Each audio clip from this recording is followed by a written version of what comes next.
walafiat. Insya Allah tahun depan PTN dalam genggaman untuk IPA 6. Amin, amin. Atau Amin. apapun lah cita-cita kamu akan diijabah ya. Makanya banyaklah berdoa, karena berdoa itu akan merubah nasib kita insya Allah. Nah Neng, kemarin kita sudah sampai ke DITII di wilayah Jawa. Banyak temanmu yang bertanya. Nah sekarang juga siapkan pertanyaan-pertanyaan dengan cara mendengarkan. Oke, Fadusi dan kawan-kawan, mulai saja Neng, mulai saja. Biar nanti rangkuman di akhir materi, Ibu merangkum. Ayo Fadusi. Siapa yang akan nge-share?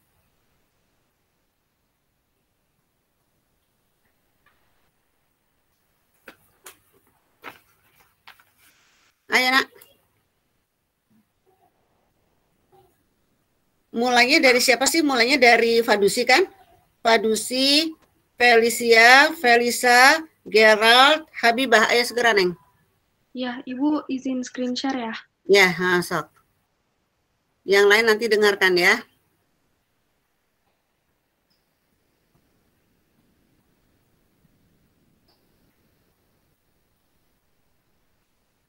Sambil menunggu Fadusi menyiapkan, dengarkan Ananda semua. Kalau kita lihat sekarang sudah marak ya pembicaraan untuk PTM ya. Bismillah, semoga SMA 1 pun segera. Jadi kamu tidak tua di rumah, tapi tua di sekolah lah, berkembang terus. Jadi nanti umpama toh kita harus PTM, diskusi ini belum selesai. Dan PTM itu akan 50%, 50%. Entah ganjil genap, entah dibagi 40 itu dibagi 2, nggak tahu ya. Nanti tetap diskusi ini jalan. Seadanya orang, umpamanya yang ada 4 orang dalam satu grup, yang ada hanya 2. Jalan aja dulu, jalan. Jadi Neng, caranya itu kalau umpamanya kita lihat bagaimana tatap muka, minggu ini kelompok ganjil yang diterangkan oleh Ibu. Nah, si kelompok genap itu di rumah belajar apa yang Ibu terangkan hari ini. Nah, minggu depan si kelompok genap akan belajar materi setelah yang kemarin diajarkan. Jadi Ibu tidak mengulang lagi, tidak sama materi yang diberikan ke ganjil dan genap, karena masing-masing sudah ada pernah belajar di rumah gitu ya. Ibu ulangi lagi, kalau toh nanti insya Allah kita segera PTM, kalau masih tetap diskusi belum selesai, tetap diskusi. Baru nanti demokrasi liberal sampai kamu lulus, Ibu yang nerangkan. Kecuali nanti urgen. Kadang nih Neng, biasanya nih Neng, itu ada beberapa tamu yang ingin lihat cara pembelajaran ke SMA 1. Itu kadang Ibu sampai bosan yang Ibu yang ditunjuk atau Pak Rudito yang ditunjuk. Nah, pas ke bagian di kelas kamu ya Ibu akan merubah skenario supaya kelihatan benar-benar siswa yang tampil ya mungkin akan merubah sedikit, kamu lah yang tampil sementara gitu ya Neng ya. Oke, Fadusi mana? Belum juga? Bentar Bu, lagi error Bu. Saya gak bisa share screen-nya. Bentar. Oh alah. Coba kasihkan ke temanmu yang bisa Neng.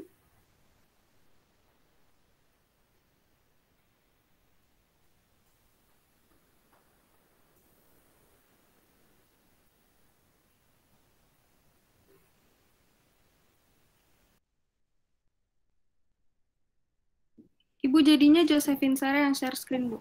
Oh boleh. Makasih Josephine. Oke, jadi kamu nanti tinggal membacakan aja ya.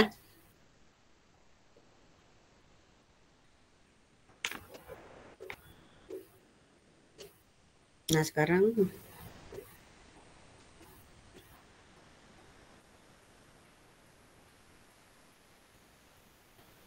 ya, alhamdulillah. Oke. Kercep. Oke, kita mulai ya. Ya. Sarah bisa di slideshow nggak? Oh, oke.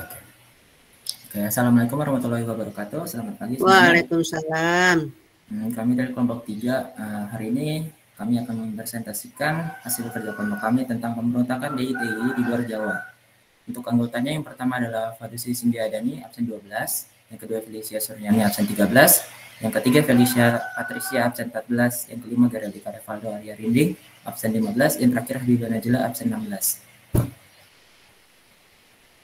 Selanjutnya saya. Nah, untuk materi yang akan kita bahas hari ini ada 3. Yang pertama pemberontakan di Sulawesi Selatan yang dipimpin oleh Abdul Kahar Muzakkar. Ini maaf salah tulis ya. Yang kedua Aceh dipimpin oleh Daud Bero.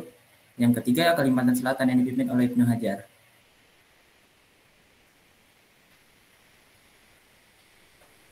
Pemberontakan DITII di Sulawesi Selatan. Penyebab dari pergerakan DITII di Sulawesi Selatan adalah akumulasi dari berbagai faktor yang menyebabkan kekecewaan Abdul Kahar Muzakkar. Nah, namun latar belakang pemberontakan DITII di Sulawesi Selatan adalah kekecewaan Kahar Muzakkar terhadap proses pembentukan Angkatan Perang Republik Indonesia Serikat atau APRIS yang tidak mengakomodasi pasukan gerilya yang berada di bawah komandonya.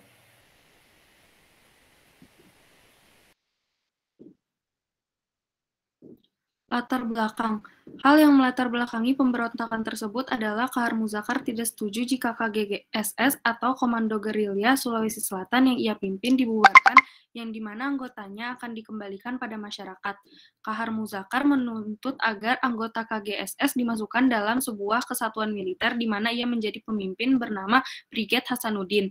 Tuntutan ini ditolak mentah-mentah oleh pemerintah dan hanya memberi kesempatan pada anggota KGSS yang kompeten dan lulus seleksi untuk bergabung dengan dinas militer. Adapun anggota KGSS yang tidak lulus akan disalurkan masuk ke dalam batalion CTN atau Korps Cadangan Nasional. Awalnya Kahar Muzakkar setuju, namun saat pelantikan ia melarikan diri bersama sejumlah pengikut setia dan melakukan pemberontakan. Kemudian Kahar Muzakkar mengganti nama pasukannya menjadi Tentara Islam Indonesia dan menyatakan sebagai bagian dari DITII Kartosuwiryo pada tanggal 7 Agustus 1953. Pemberontakan DITII di Aceh.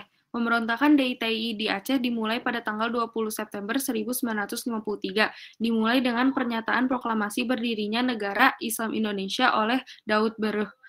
Proklamasi itu mencetuskan diri bahwa Aceh sebagai bagian dari Negara Islam Indonesia atau NII di bawah kepemimpinan Imam Mulia NII Sekar Maji Marijan Kartosuwiryo.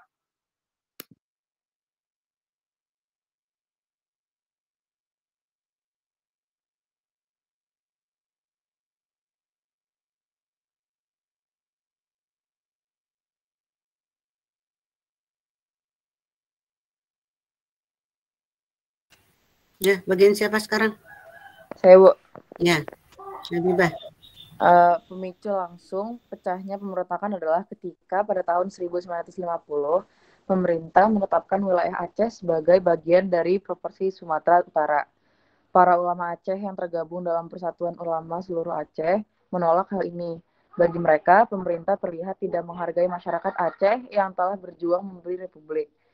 Mereka menuntut agar Aceh memiliki otonomi sendiri dan mengancam akan bertindak bila tuntutan mereka tak dipenuhi. Tokoh terdepan POSA dalam hal ini adalah Daud Buru. Lalu alasan lainnya adalah kekhawatiran kembalinya kekuasaan para Ulebalang yang sejak lama telah menjadi pemimpin resmi pada lingkup norma budaya dan politik di Aceh. Sejarawan warga negara Belanda Cornelis van Dijk menyebutnya kekecewaan Daud Buru terhadap Jakarta semakin berat dengan beredarnya rumor tentang sebuah dokumen rahasia dari Jakarta. Jakarta semakin berat dengan beredarnya dokumen ini disebut-sebut dikirim oleh Perdana Menteri Ali Sastromijojo yang isinya berupa perintah pembunuhan terhadap 300 tokoh penduduk Aceh. Rumor ini dinamakan sebagai les hitam. Perintah tersebut dikabarkan diambil oleh Jakarta berlandaskan kecurigaan dan laporan bahwa Aceh sedang bersedia buat sebuah pemberontakan guna memisahkan diri dari negara Indonesia.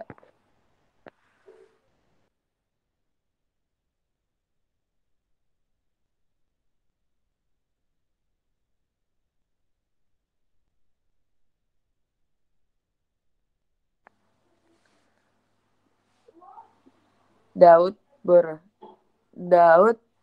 Bero adalah seorang pemimpin sipil, agama, dan militer di Aceh pada masa perang mempertahankan kemerdekaan Indonesia. Ketika agresi militer pertama Belanda pada pertengahan tahun 1947. Sebagai gubernur militer kawasan istimewa Aceh, dia berkuasa penuh atas pertahanan kawasan Aceh dan menguasai seluruh aparat pemerintah adil sipil maupun militer. Perannya sebagai seorang tokoh ulama membuat Daud Bero tidak sulit memperoleh pengikut. Dalam persiapan melancarkan sikap yang dibuat perlawanannya, Daud Bero telah sukses mempengaruhi banyak pejabat-pejabat pemerintah Aceh, khususnya kawasan PD.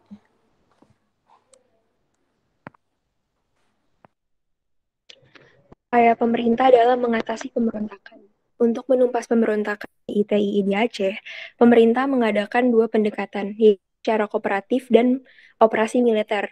Upaya pemerintah dilakukan melalui jalan kooperatif antara lain dengan membuka dialog antara Muhammad Hatta dengan kelompok Daud Bero dan selanjutnya ditindaklanjuti dengan menyelenggarakan musyawarah kerukunan rakyat Aceh pada tanggal 17 sampai 28 Desember 1962. Untuk keputusan dalam musyawarah tersebut, pemerintah menawarkan amnesti kepada Daud Bero asalkan ia bersedia kembali ke tengah masyarakat. Dengan kembali Daud Bero ke masyarakat, menandakan berakhirnya pemberontakan DITI di Aceh. Pemberontakan DITI di Kalimantan Selatan. Pemberontakan DITI Kalimantan Selatan meletus pada tahun 1950 yang dipimpin oleh Ibnu Hajar dan disebabkan oleh banyaknya bekas pejuang ini tidak bisa masuk tentara Indonesia. Pemerintah pernah mencoba melepaskan Ibnu Hajar yang tertangkap untuk membujuk pemberontak menyerahkan diri. Namun Ibnu Hajar malah melanjutkan pemberontakannya. Akibatnya pemberontakan ini harus diselesaikan dengan militer. Latar belakang. Pemberontakan Ibnu Hajar di Kalimantan Selatan adalah bagian dari pemberontakan Darul Islam atau Tentara Islam Indonesia (DITII) yang hendak mendirikan negara dengan dasar syariat Islam di Indonesia yang disebut dengan Negara Islam Indonesia. Pemicu pemberontakan Ibnu Hajar di Kalimantan Selatan ini adalah kegagalan para mantan pejuang kemerdekaan asal Kalimantan Selatan untuk diterima di tentara Indonesia saat itu. APRIS, Angkatan Perang Republik Indonesia Serikat. Kebanyakan bekas pejuang ini tidak bisa masuk tentara karena tidak bisa baca tulis, termasuk Ibnu Hajar sendiri. Mereka juga kecewa dengan adanya bekas tentara KNIL, Tentara Hindia Belanda di APRIS. Ibnu Hajar membentuk Kesatuan Rakyat yang tertindas KRJT dan menyerbu pos tentara di Kalimantan Selatan pada bulan Oktober 1950.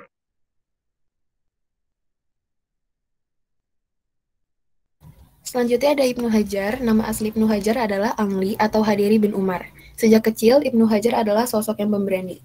Beliau dikenal mempunyai watak yang keras dan disiplin. Ibnu Hajar dikenal sebagai pejuang yang sangat menguasai taktik perang gerilya dan penguasaan medan hutan. Keahlian itu dimilikinya karena sebelum terlibat peperangan, beliau sehari-hari bekerja sebagai petani dan pencari madu yang handal. Sebagai seorang pencari madu, tentunya dirinya terbiasa keluar masuk hutan. Jadi, ketika hidup bergerilya di hutan bukan masalah besar baginya. Sebelum memutuskan untuk berbalik memberontak melawan pemerintah, Ibnu Hajar adalah seorang anggota TNI dengan pangkat Letnan II. Ibnu Hajar tergabung dalam Angkatan Laut Republik Indonesia atau ALRI, Divisi 4 yang merupakan kekuatan utama Indonesia dalam menghadapi Belanda di Kalimantan Selatan. Seperti kebanyakan bekas pejuang gerilya, Ibnu Hajar adalah anak desa yang tidak mengenyam bangku sekolah. Ibnu Hajar buta huruf dan tidak bisa baca tulis huruf Latin. Meski buta huruf, Ibnu Hajar berhasil menjadi komandan satuan-satuan gerilya di Kandangan, Hulu Sungai, Kalimantan Selatan. Dan yang terakhir ada upaya pemerintah mengatasi pemberontakan. Pemerintah Indonesia awalnya berupaya menyelesaikan dengan cara damai, namun Ibnu Hajar yang sempat tertangkap dan dilepaskan untuk membujuk pemberontak lain, malah kabur dan meneruskan pemberontakannya. Pemberontakan ini berhasil dikalahkan dan Ibnu Hajar menyerah pada Maret 1965 dan kemudian dijatuhi hukuman mati. Sekian dari kami, mungkin ada pertanyaan. Ya, boleh tarik dulu si materinya. M. Lukman, Steve, Habibah belum absen GCR. Aji belum absen GCR. Ya. M. Reza belum ikut Jimit ya. Oke, ada pertanyaan? Ibu Reza izin. Nggak bisa ikut. Izinnya kenapa ke kamu bukan ke ibu atuh? Izinnya kenapa nih? Dia lagi nggak bisa ada acara keluarga. Oh, atuh izinnya ke ibu atuh. Udah sekarang diizinkan dulu. Ya, nanti dia chat ibu. Nah ya, sip. Yaudah, segera bertanya dulu. Ya, Bu. Boleh, Jasmine. Itu tadi Daud Beru sebagai pemimpin DITI di Aceh, kenapa diajak musyawarah gitu ya, Bu? Kenapa masih Kenapa diajak musyawarah gitu ya? Musyawarah oleh pemerintah ya? Iya. Oke. Ini Ibu tidak akan menjelaskan dulu, biar mereka ya, Jasmine. Jasmine bertanya, kenapa kok Daud Beru hanya diajak musyawarah oleh pemerintah? Jadi isi musyawarah itu apa? Terus apa tujuan pemerintah kenapa hanya melakukan musyawarah? Begitu ya, Jasmine ya? Iya. Yang lain? Oke, yang lain. Dua lagi pertanyaan. Minggu lalu kamu banyak pertanyaan, Nak. Yuda, Majaya, Raisa, Fadusi, Salwa, tuh 1, 2, 3, 4, 5.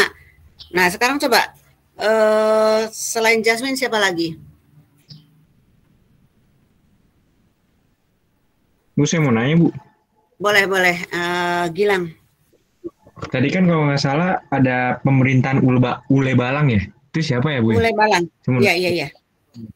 Itu kenapa, kalau nggak salah tadi siapa Daud Beru takut nanti jatuh ke tangan Ule Balang lagi pemerintahannya? Ya, Daud Beru takut kalau pemerintahan jatuh lagi ke kaum Ule Balang gitu ya. Ya, Noviar ya. Nah, kenapa? Apa maksudnya gitu ya, Novia? Iya, Bu. Ya. Satu lagi aja. Ini dua-duanya baru Aceh. Ibnu Hajar belum ditanya. Kahar Muzakkar belum ditanya.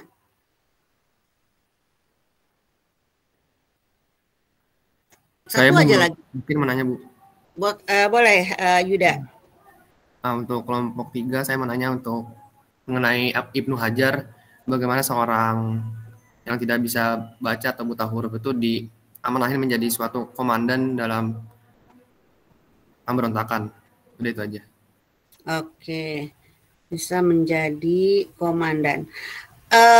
Pertanyaan Iskat Yuda, bagaimana seorang buta huruf kok bisa menjadi komandan dalam pemberontakan? Yuda, Ibu kasih tahu juga, Ibu kasih informasi juga ya. Yud, sebelum dia memberontak, si orang buta huruf ini, dia juga tentara Indonesia yang dipercaya. Bahkan dia berpangkat Letnan 2. Jadi bukan hanya si buta huruf ini dijadikan ketua di kelompok pemberontakan ya, tapi ketika dia sedang akrab dengan pemerintahan kita pun dia menjadi komandan. Ya, dia bahkan berpangkat Letnan 2. Nah, jadi yang ditanyakan, kenapa seorang buta huruf kok terpilih gitu ya, Ishak Yuda ya? Bagaimana itu caranya orang-orang kok memilih dia? Apa dasarnya? Gitu. Oke. Jadi sudah ada 3 pertanyaan. Pertanyaan Jasmine, kenapa di Aceh Daud Beru pimpinannya hanya diberikan musyawarah saja, sedangkan kalau Jasmine melihat yang di Jawa itu kan sampai benar-benar hukuman mati bagi bagi Kartosuwiryo ya. Tapi ini kenapa hanya musyawarah tok gitu ya. Kemudian Gilang tadi melihat dalam PPT kamu Daud Beru melakukan pemberontakan, salah satu sebabnya, banyak hal yang sebab, dengarkan, satu sebab yang utama adalah karena Aceh dijadikan di bawah atau masuk dalam provinsi Sumatera Utara. Jadi hanya menginduk ke Sumatera Utara. Padahal Aceh itu perjuangannya begitu hebat membantu Soekarno. Kenapa dilebur menjadi provinsi Sumatera Utara? Nah, kemudian alasan berikutnya takut takut nih si Daud Bere kalau pemerintahan itu jatuh kembali ke ule balang. Kemudian pertanyaan Nihat Yuda, bagaimana seorang buta huruf itu kok bisa menjadi komandan, bisa menjadi pimpinan? Oke, silakan Fadusi dan kawan-kawan.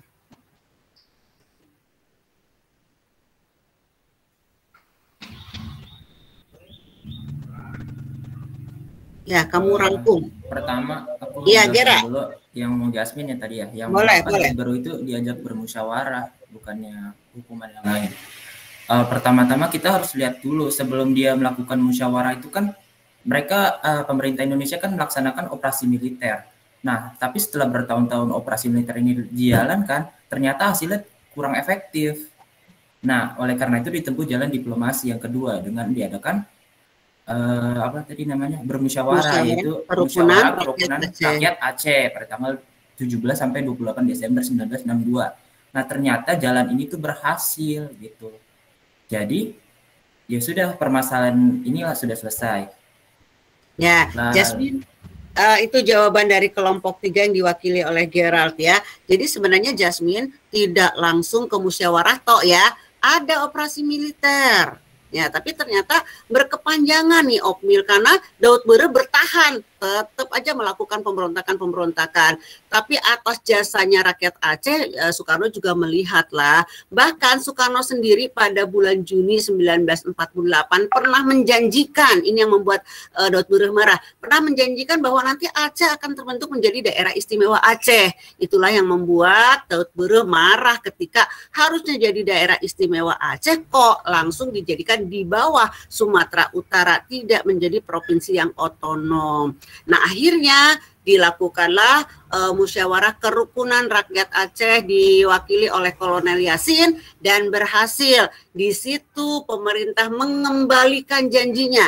Aceh dijadikan daerah istimewa dengan syariat Islam sebagai tatanan atau tata cara pemerintahan provinsinya. Makasih Gerald. Jasmine, itu jawabannya ya. Jadi tidak hanya musyawarah langsung, tapi opmil pun pernah dilakukan. Tapi tidak berhasil, daripada berkepanjangan, akhirnya dilakukanlah diplomasi. Kebalik ya Gerald, kalau yang lainnya mah diplomasi dulu, nah kalau ini opmil dulu baru diplomasi. Oke Gerald, terima kasih jawabannya. Jasmine, itu jawaban dari Gerald. Jangan puas, kamu boleh mencari-cari lagi jawaban, tapi intinya itu yang sudah dijawab oleh Gerald. Oke, yang lain?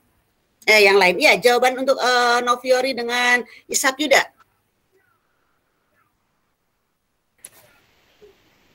Ibu mau jawab pertanyaannya Gilang. Oke, untuk pertanyaannya Gilang, boleh. Jadi ule balang itu merupakan penguasa Nangroy atau raja-raja kecil yang berkuasa di daerah mereka masing-masing. Kalau mereka mengaku posisi ule balang di daerahnya, mereka harus disahkan pengangkatnya oleh Sultan Aceh. Nah, mereka itu kayak pemangku adat Aceh gitu loh Bu, dan mereka nggak setuju sama syariat Islam, makanya mereka nggak mau kekuasaannya itu jatuh kembali ke ule balang gitu. Ya itu ya. Jadi kalau kamu lihat waktu kerajaan-kerajaan pada masa Iskandar Muda kan ya, bukan Iskandar Muda saja, kerajaan-kerajaan Aceh itu kan ada raja, ada yang bergelar Teku, ada yang bergelar Tengku, masih ingat ya? Ada yang bergelar Ule Balang. Ule Balang itu adalah raja-raja Fazal. Nah, raja-raja Fazal biasanya bukan syariat Islam yang ditegakkan, tapi adat. Lebih banyak adatnya. Nah, Daud Bere menginginkan jangan kembali lagi adat yang diutamakan, tapi syariat Islam yang diutamakan. Nah, makanya dia melakukan pemberontakan ke pemerintah supaya ule balang ini baru perkiraan dia ya. Ini baru perkiraan si Daud Bere supaya ule balang tidak mendapat kesempatan untuk mengambil kembali kerajaan-kerajaan kecil. Begitu Gilang ya. Jadi nggak maunya itu karena nanti kalau umpamanya ule balang pastilah adat yang diutamakan ya. Walaupun katanya sih adat bersanding dengan syariat, tapi biasanya kalau sudah raja yang diutamakan adalah adat bukan syariatnya. Makasih Gilang pertanyaannya. Jadi bertambah wawasan kan kelompok 3 ya, dan jeli sekali pertanyaan kamu. Satu lagi Neng.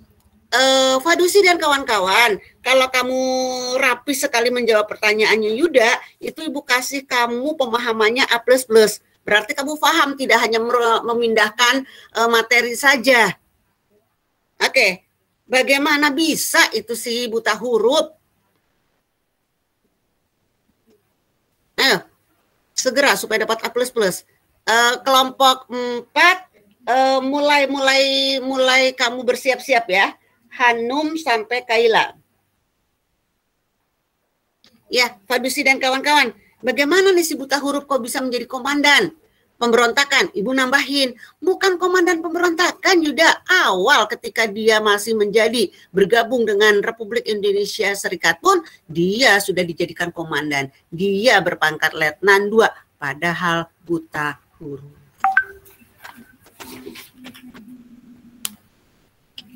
Kalau mau dapat A++, harus bisa jawab pertanyaan ini dengan baik. Tidak pakai lama.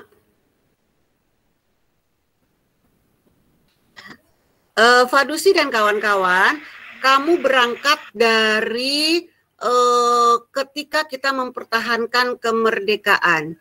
Bermunculanlah tentara-tentara daerah. Nah, berangkat dari situ.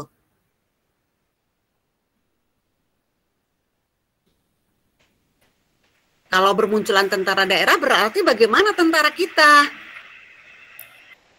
Nah, itu bisa mengantar untuk menjawab pertanyaan Ishak Yuda. Ibu, ya, mau ngasih, bukan mau jawaban sih, mau ngasih pendapat doang. Mungkin nanti bisa dilengkapi sama temannya. Ya. Jadi kenapa Ibnu Hajar itu dapat memimpin ya, jadi memimpin pasukan? Kalau menurut aku, di zaman peperangan itu pemimpin pasukan itu tidak skill untuk menulis dan membaca itu tidak sepenting pengalaman dia di medan perang. Kan di sini kan pengalaman dia itu kan sebelum dia ikut peperangan dia itu sering bekerja di hutan mengambil madu. Jadi dia itu punya pengetahuan akan medan hutannya itu. Jadi ketika dia ikut militer dan melaksanakan taktik gerilya itu pengalaman dia itu lebih tinggi dibanding yang setara dengan dia gitulah. Mungkin seperti itu. Jadi perang itu tidak perlu skill, tulisan, baca tulis ya, calistung ya, tapi bagaimana dia paham akan daerah bergerilya itulah. Itu Ishak Yuda jawaban yang tepat dari Gerald ya. Jadi Gerald yang berusaha menjawab dan tepat, Yuda karena pada waktu itu mempertahankan kemerdekaan tentara kita kurang, akhirnya bermunculanlah tentara-tentara daerah. Dan akhirnya pemerintah pun merekrut tentara tidak harus menjawab pertanyaan-pertanyaan yang bisa dibaca dan bisa ditulis ya, tapi bagaimana pemahaman keterampilan dia berperang. Makanya siapa saja boleh serta. Tapi sayangnya Gerald, Yuda, akhirnya zaman berlalu dan muncullah skenario Belanda. Skenario Belanda itu bahwa Republik Indonesia Serikat harus punya angkatan perang. Ini skenario yang akan memecah belah bangsa kita dan benar akhirnya terpecah belah. Di mana yang akan menjadi tentara adalah TNI yang memenuhi syarat baca, tulis dan lain sebagainya, dan juga KNIL, Koninklijk Nederland Indisch Leger. Siapa itu? KNIL adalah tentara Hindia Belanda yang zaman mempertahankan kemerdekaan dia pro Belanda. Tapi kemudian ketika APRIS ada, si KNIL ini dijadikan tentara utama. Marahlah Ibnu Hajar, marahlah Kahar Mujakar. Kahar Mujakar punya KGSS, tentara daerah, yang benar-benar pro membela RI mati-matian. Tapi kenapa nggak dimasukin ke APRIS? Malah KNIL yang dulunya bertolak belakang, yang memerangi tentara asli, kok terpilih. Nah, itulah yang membuat mereka melakukan pemberontakan. Dan itu semua adalah skenario Belanda. Bom waktunya Belanda yang masih ingin menguasai wilayah kita. Ishak Yuda, makasih. Pertanyaanmu membuat semakin berkembang wawasan teman-teman kelompok 3. Satu lagi, udah semua ya? Oke, tepuk tangan untuk kelompok 3. Ibu kasih isi kamu A+, sedangkan pemahaman kamu A++, karena kamu paham ya, kamu tidak hanya memindahkan isi, tapi kemudian kamu tidak membaca dan tidak paham tentang isi. Jadi kamu bisa menjawab dengan lancar. Tepuk tangan dulu. Sekarang kelompok 4 harus lebih bagus daripada kelompok 3, 1, dan 2. Kemarin kelompok 1, 2 kan sudah bagus juga kan ya. Oke, Saudara Reng, dengarkan kembali teman-teman. Jangan yang mendapatkan nilai itu Gilang saja, Ishak Yuda saja, kemarin siapa, Majaya saja, Raisa saja, Salwa saja. Semua harus mendapatkan nilai dengan pertanyaan. Oke, segera gelis. Hanum, Ishak, Jasmine, Josephine. Oh, tadi Josephine sudah membantu Fadusi ya, otomatis lancar sekarang ya. Oh, sekarang Jasmine yang ini.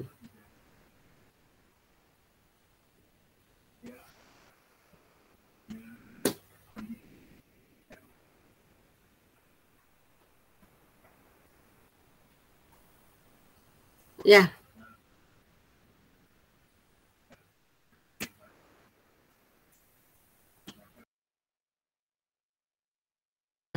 Ini udah dimulai belum? Masih diam? Masih bisu? Assalamualaikum warahmatullahi wabarakatuh. Waalaikumsalam. Kami dari kelompok 4 ingin mempresentasikan mengenai pemberontakan APRA. Kelompok kita terdiri dari Hanum Salsabila, absen 17, Ishak Yuda, absen 18, Jasmine Audrey, absen 19, Josephine Sere, absen 20, dan Kayla Aura Azhara, absen 21.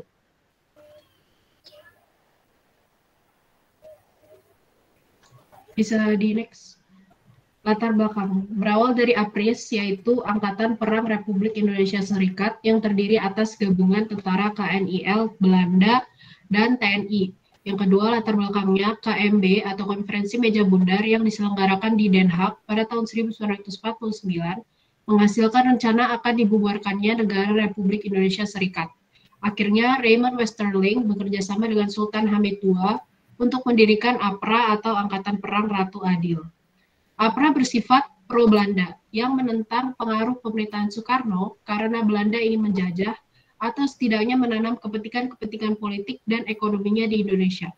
Pihak Belanda juga berniat untuk mengeksploitasi sumber daya di Indonesia untuk mempertahankan keadaan ekonominya. Lalu latar belakang yang terakhir, nama milisi ini berasal dari bagian dari kitab ramalan Jayabaya yang meramalkan kedatangan seorang Ratu Adil yang merupakan keturunan Turki. Karena mempunyai warisan darah campuran Turki, Westerling memandang dirinya sebagai sang Ratu Adil yang diramalkan akan membebaskan rakyat Indonesia dari tirani.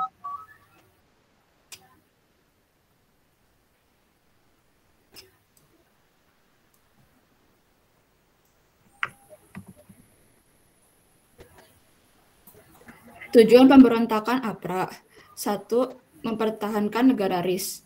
Berbagai perundingan yang dilakukan antara Indonesia dengan Belanda saat mediasi Australia selalu menghasilkan keputusan yang merugikan pihak Indonesia. Demi menjaga perdamaian antara kedua negara, pemerintah Indonesia menghimbau supaya seluruh pihak menerima keputusan tersebut. Namun, pihak Belanda melanggar keputusan dalam perundingan dengan melakukan penyerangan berupa agresi militer 1 dan 2. Setelah adanya pelanggaran perjanjian ini, kedua pihak kembali berunding dalam KMB yang kemudian memutuskan bahwa Indonesia menjadi negara federal. APRA mengakui bahwa keberadaannya merupakan bagian dari negara Indonesia federal. Itulah mengapa APRA dapat memasuki wilayah Indonesia dan menundukkan satu di antara beberapa negara bagian pada saat itu. 2. Mengganggu proses pengakuan kedaulatan Republik Indonesia oleh Belanda. Pihak panglima tertinggi dari tentara Belanda, yaitu Letjen Borman van Frieden, selalu menghalangi proses diakuinya Indonesia sebagai negara yang berdaulat. Namun, pada akhirnya, kedaulatan Republik Indonesia diakui oleh Belanda, tepatnya di tanggal 27 Desember 1949. Pada saat itu, Indonesia telah menjadi negara yang berbentuk republik dan telah lepas dari bentuk negara federal. 3. Mempertahankan adanya tentara APRA sebagai tentara di Pasundan. Sebenarnya ketika Indonesia merdeka, gerilyawan dan tentara tidak menyatu dalam komando yang sama. Tidak sedikit dari tokoh daerah yang berperan sebagai pemimpin yang disegani walaupun tidak memiliki bakal kemiliteran. Perjuangan yang mereka lakukan untuk mempertahankan kemerdekaan Indonesia sangatlah besar. Bertepatan dengan sidang PPKN terakhir, yaitu tanggal 22 Agustus 1945, Indonesia memiliki rencana untuk membentuk sebuah pasukan tentara. Orang-orang yang tergabung dalam APRA merupakan mereka yang tidak memenuhi kriteria menjadi APRIS. Itulah mengapa pasukan APRA berusaha supaya Indonesia tetap berbentuk negara federal, sehingga keberadaan mereka tetap dapat dipertahankan sebagai angkatan perang.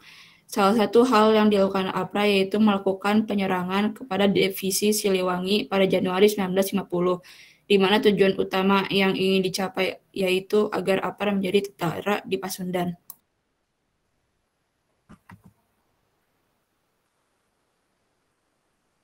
Tokoh-tokoh yang terlibat. Yang pertama ada Raymond Pierre Paul Westerling.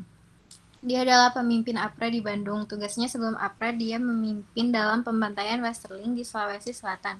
Walaupun APRA gagal dan dia ditangkap, tidak ada hukuman karena perlindungan dari Belanda.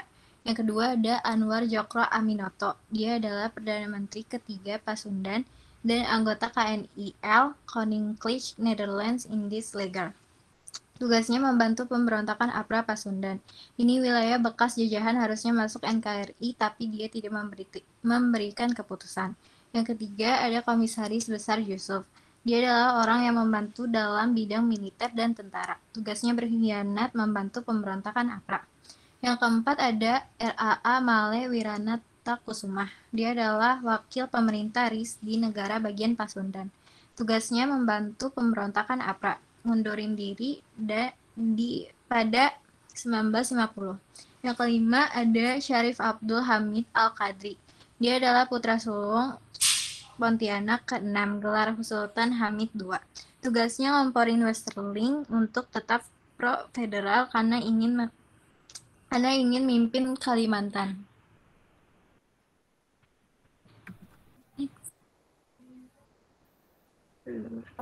Baik, selanjutnya saya akan membacakan kronologi dari APRA dimulai pada bulan November 1949, di mana Dinas Rahasia Militer Belanda menerima laporan bahwa Westerling telah mendirikan organisasi rahasia yang mempunyai pengikut sekitar 500.000 orang.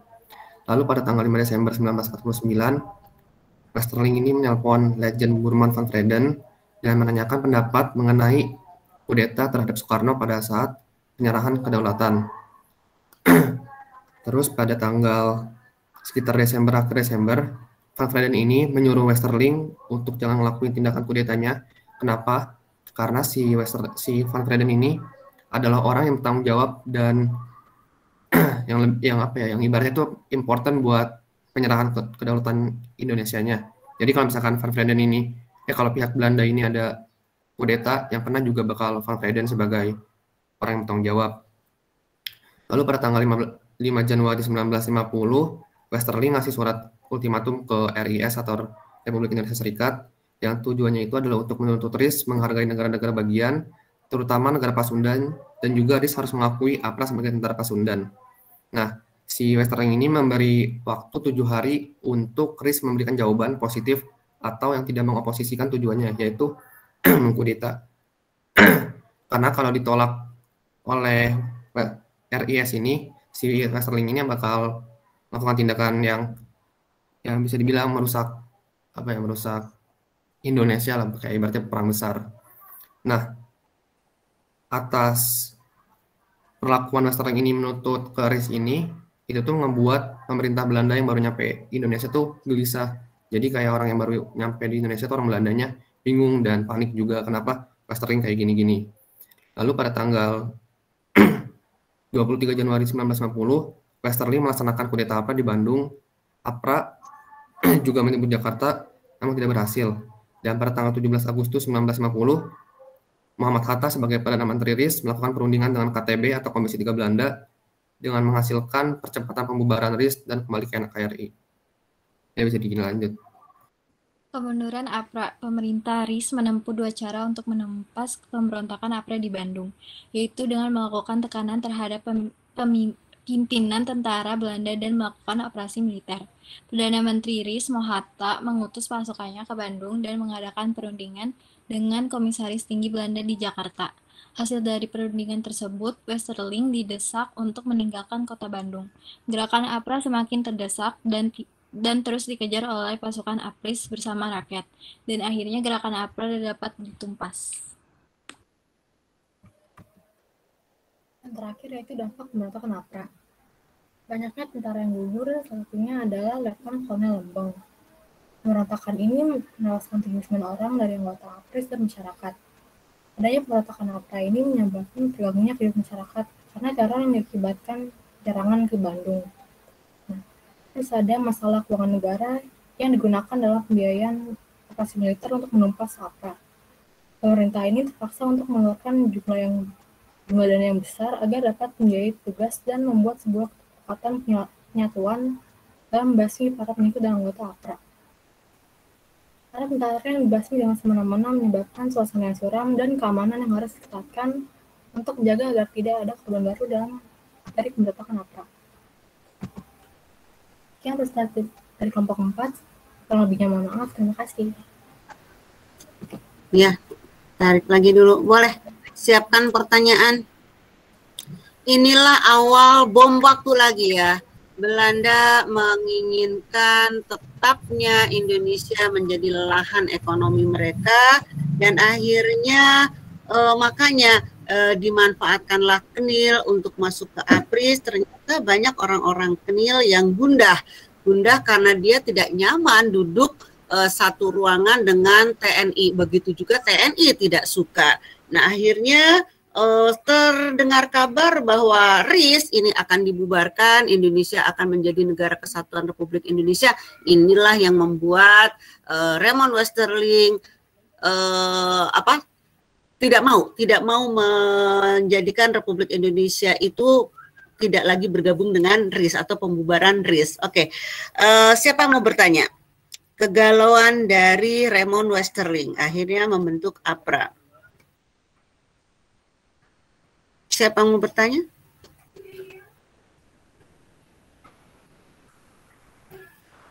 Mau nanya, Bu? Boleh, Damar. Ya, tadi kan baca, kalau nggak salah ada habis di Bandung, mau nyerbu Jakarta tapi gak jadi. Gagal atau gak jadi? Ya. Itu kenapa?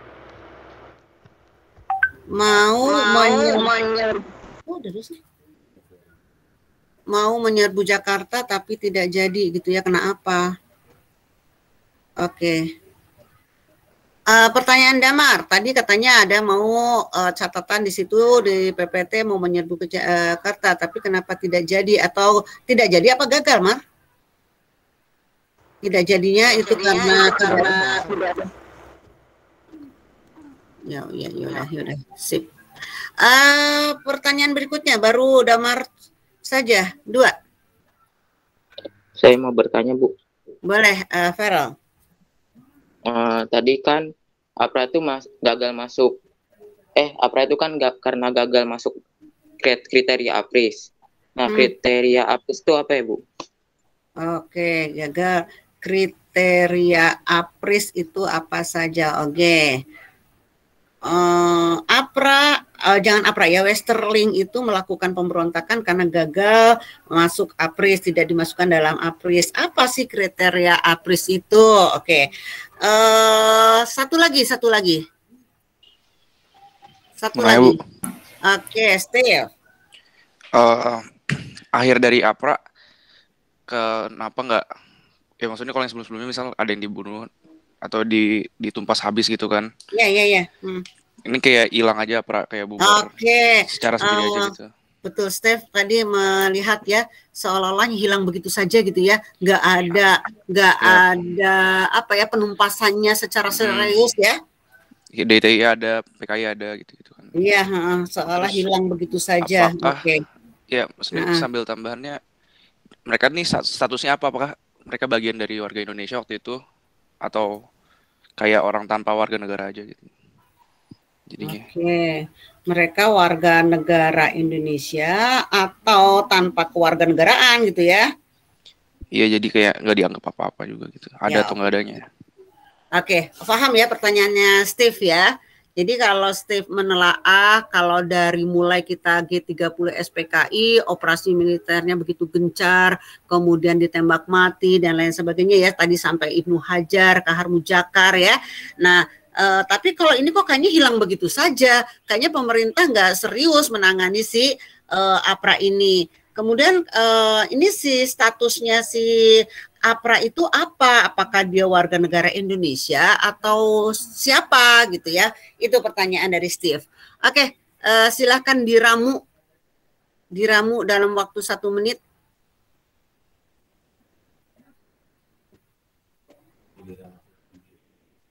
Oh ya, Neng, bentar dulu. Begini, Neng, ketika kita mencari informasi tidak memiliki buku pegangan. Kenapa buku pegangan belum sampai ke kamu? Karena memang kendala pandemi. Nah, makanya kamu itu harus berhati-hati. Tapi Ibu maklumi karena kamu tidak paham, kamu hanya mencari karena Ibu belum mengantarkan. Begini, Neng. Tadi di situ ada Josephine dan kawan-kawan, ada tokoh-tokoh penggerak dari APRA.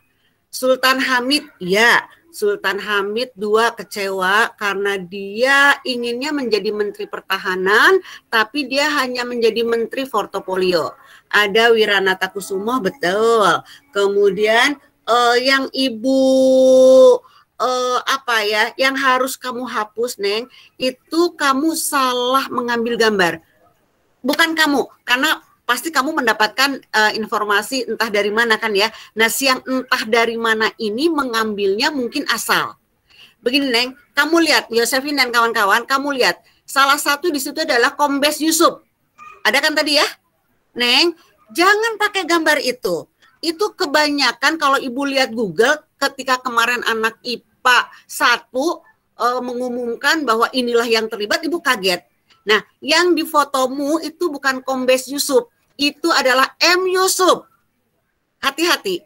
Kalau M. Yusuf itu adalah nanti di zaman Orde Baru, dia adalah orang kepercayaannya Soeharto. Beda dengan Kombes Yusuf. Kalau Kombes Yusuf itu memang dia pro terhadap APRA. Ibu nggak menyalahkan kamu, tapi ini segeralah dihapus karena kasihan.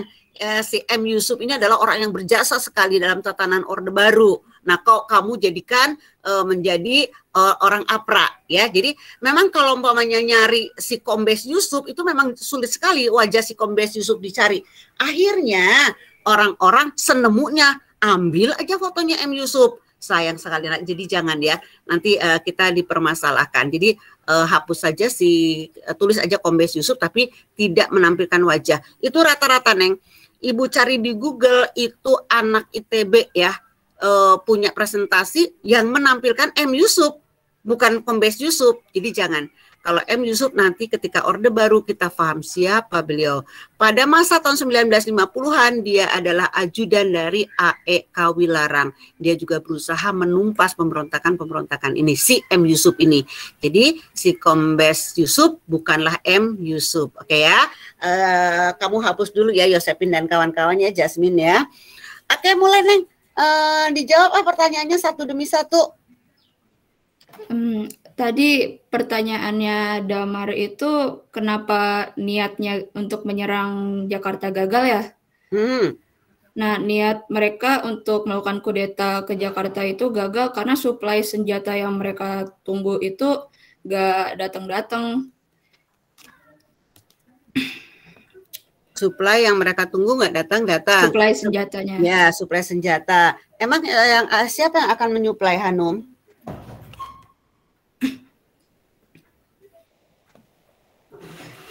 Dengarkan dulu sebentar. Jadi untuk mengingatkan kamu saja lagi. Tadi bukan Fadusi ya. Tadi Hanum dan kawan-kawan ketika Damar menanyakan kok tidak jadi ke Jakarta, tapi kamu tidak menampilkan tokoh-tokoh yang mau dikup ya. Kamu menampilkan Hamengkubuwono 9 enggak kan ya? Kemudian TB Simatupang enggak kan? Nah, jadi kegagalannya mungkin mereka menunggu suplai senjata. Tapi Coba cari lagi yang tepat. Kenapa mereka gagal? Mereka sudah sampai ke Jakarta, Neng. Tujuan mereka, Damar, yang kamu tanyakan ya, tujuan mereka ke Jakarta itu adalah akan membunuh Menteri Pertahanan Indonesia, RIS, yaitu Sultan Hamengkubuwono ke-9. Dan mereka pun akan membunuh, sasarannya adalah Sekretaris Jenderal Pertahanan, yaitu TB Simatupang. Itu satu lagi siapa ya? Jadi ada 3 orang-orang yang bergerak dalam pertahanan, itulah yang dicari sama si APRA. Jadi kalau pertahanan Indonesia sudah tidak ada orangnya, nah mereka sudah mudah untuk menduduki Indonesia. Nah sekarang kenapa dia gagal membunuh orang-orang itu? Maaf. Jadi, maaf tadi kurang jelas. Jadi itu Westerling ini kan, bukan Westerling, jadi maaf, APRA ini mau nyusun penyerangan sidang kabinet RI di Betul, ya. Targetnya tadi yang udah Bu Yuni sebutkan itu Sultan Hamengkubuwono IX, terus Sekjen Kementerian Ali Budiarjo sama TB Simatupang. Penyerangannya itu direncanakan pukul 7. Sama 1 truk pasukannya udah disiapkan. Tapi pas APRA ini hendak menyerang, ternyata sidang kabinetnya udah bubar. Ya, itu alasannya. Ya, jadi terlambat datang dia ya, Tuhan masih berpihak kepada Indonesia. Itu jawabannya Damar, itu betul Hanum. Jadi bukan menunggu suplai senjata, dia salah waktu. Harusnya ketika dia sudah tahu sidang itu akan dilaksanakan, pasti orang-orang target itu ada di situ. Kebetulan ketika mereka datang sudah selesai, ya sudah ditangkaplah orang-orangnya si APRA. Ditanyakan oleh Steve, ketika orang-orang APRA ini ditangkap, bagaimana dengan Raymond Westerling? Kayaknya mah biasa-biasa saja, adem-adem saja penumpasannya. Nah itu jadi Hanum, pertanyaan Damar sudah terjawab ya Damar ya, itu alasannya ya, nggak jadinya itu, gagalnya itu karena dia salah waktu, dia terlambat, akhirnya bisa dibekuk tuh si anggotanya APRA. Tapi bagaimana sekarang dengan si Westerlingnya? Kayaknya kok nggak ada opmil yang begitu ketat seperti pemberontakan-pemberontakan lainnya. Nah, apakah dia ini WNI atau bukan? Atau orang yang bagaimana ini si Westerling? Nah, terus langsung ke pertanyaannya Feral. Apa itu kriteria APRIS gitu? Kok sampai ini juga masih marah-marah nih si Westerling? Oke, silakan dijawab. Aduh. Lumayan nih waktu kita 5 menit lagi.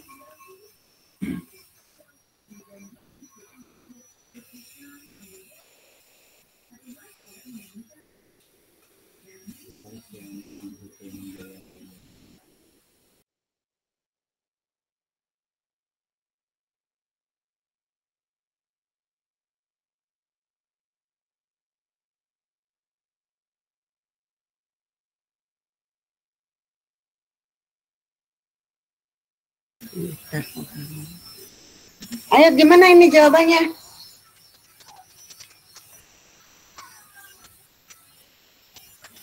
Untuk merujuk pertanyaan Feral tadi, ketika Ibnu Hajar marah ya, dia kan buta huruf, makanya ketika akan ditata kembali APRIS, si Ibnu Hajar ini tidak bisa masuk APRIS karena dia buta huruf.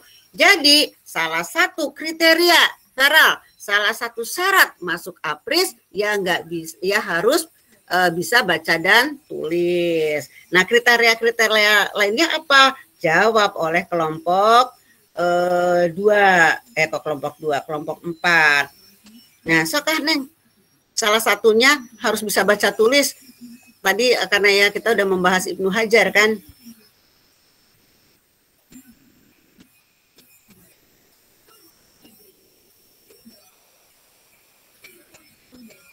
Ayo Num, Tadi kamu menemukan bagus, Num?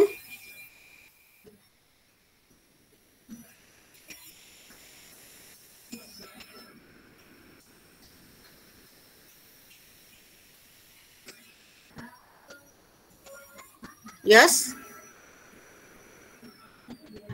Saya mau nanya, mau jawab pertanyaannya Steve dulu deh, Bu. Ya gimana? Kan tadi dia nanya kalau kenapa ini APRA akhir-akhirnya nggak ada yang terbunuh, nggak ada yang ketangkep atau korban atau gimana. Karena pimpinannya kan si Westerling, dan kemundurannya si di APRA ini juga Westerling akhir-akhirnya lari ke Belanda. Jadi si Westerling ini kayaknya tadi disebutkan deh, Westerling ini tuh nggak kena hukuman karena dia terlindung dari pemerintah Belanda. Jadi kasusnya nggak ada akhir-akhirnya tokoh APRA terbunuh atau gimana gitu. Ya. Karena dia sendiri kabur gitu.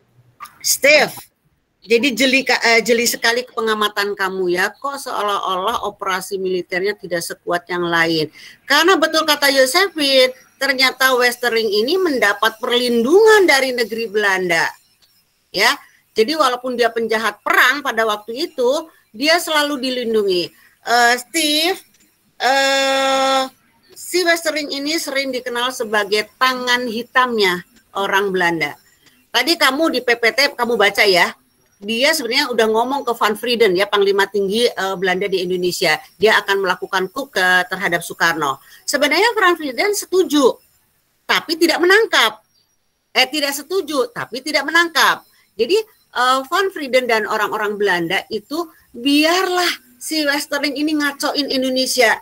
Kalau berhasil, dia akan dijadikan pahlawan.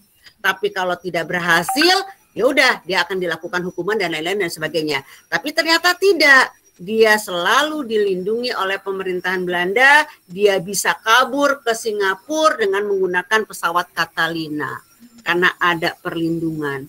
Bahkan ketika di sidang tahun 1980-an dalam usia berapa dia? 45-an, dia mengatakan bahwa dia merasa menyesal karena tidak sampai membunuh si Soekarno. Kenapa yang harus dia jadikan target adalah 3 orang tadi. Jadi Steve, apa jawaban Josephine betul, karena dia selalu dilindungi oleh pemerintahan Belanda. Walaupun Hatta pada waktu itu sudah meminta untuk dikembalikan ke Indonesia, ketika di Singapura, tetap orang Singapura pun itu bukan wilayah, bukan kekuasaan kami mengembalikan si Westerling ke Indonesia. Steve, itulah ya. Apakah dia warga negara Indonesia? Kalau tadi dilihat, dia adalah orang Belanda si Westerling. Tapi kelompok APRA-nya itu adalah kebanyakan orang Indonesia yang gagal masuk APRIS. Karena sulit kriteria untuk masuk APRIS. Selain tidak buta huruf, juga bisa paham tentang taktik perang dan banyak lagi syarat-syaratnya. Itu Steve ya, ada perlindungan. Warga negara, dia warga negara Belanda. Hanya, ya, hanya dia untuk menarik bangsa Indonesia diambillah ramalan Jayabaya. Munculnya Ratu Adil. Katanya Steve, Ratu Adil ini adalah bercirikan dari Turki, berhidung mancung, berambut ikal, bermata bening, berkulit putih. Lah kata si Westerling, itu gue banget. Makanya akhirnya dia menamakan dirinya sebagai Ratu Adil. Walaupun dia ingin memisahkan Indonesia dari ketiranian, bahkan dialah yang akan mewujudkan tirani itu. Kalau tidak ditumpas si pendukungnya, dianya tidak ditumpas, pendukungnya yang orang-orang Indonesianya yang ditumpas, dia tidak, karena dia mendapat keistimewaan dari pemerintahan Belanda. Begitu Steve. Oke, pertanyaannya Feral. Tambahkan Neng, selain tidak buta huruf, apa makanya sulit sekali masuk ke APRIS? Feral, satu lagi sedikit ya, takutnya teman kamu tidak menyebutkan ini. Westerling adalah orang yang paling hebat dalam perang. Harusnya dia masuk dong, bahkan dia bisa menjadi orang penting di APRIS. Tapi ternyata Westerling pernah membuat sejarah kelam di Sulawesi Selatan. 46.000 pernah mati di tangannya. Makanya akhirnya dia di blacklist, tidak boleh masuk APRIS walaupun dia adalah regu pasukan khusus baret hijau. Orang-orang Belanda yang bisa mengikuti baret hijau, baret merah itu adalah orang-orang khusus.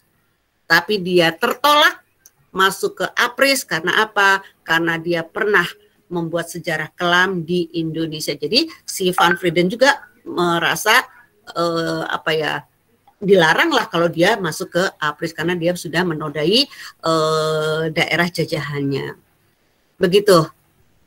Kayaknya sudah terjawab ya, Ferrol ya. Habis temanmu nggak ngejawab, 1-2 lagi tuh Hanum tambahkan.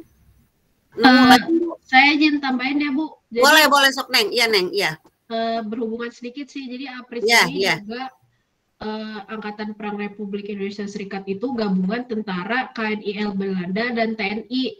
Tapi mereka berdua tuh selalu berseteru ketika peperangan untuk kemerdekaan negara Indonesia. Jadi lahirlah kaum APRIS yang cenderung mendukung federalisme bangsa Indonesia atau kurang suka dengan TNI dan NKRI. Makanya terbentuknya APRA gitu. Ya, jadi benar.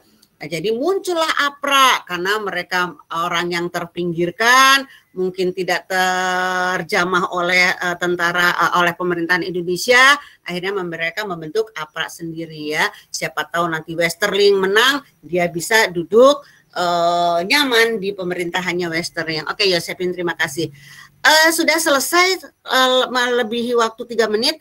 Minggu depan kita refleksi diri lagi ya, GCR 3. Nah, kemudian minggu depannya lagi kita diskusi lagi untuk kelompok-kelompok berikutnya. Oke, tepuk tangan untuk kelompok 4. Untuk kelompok berikutnya, contohlah kelompok 1, 2, 3, dan 4 ya.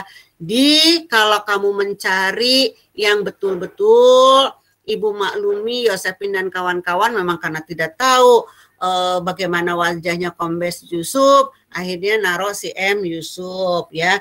Jadi saring-saring dulu sebelum di-share. Oke, Assalamualaikum warahmatullahi wabarakatuh.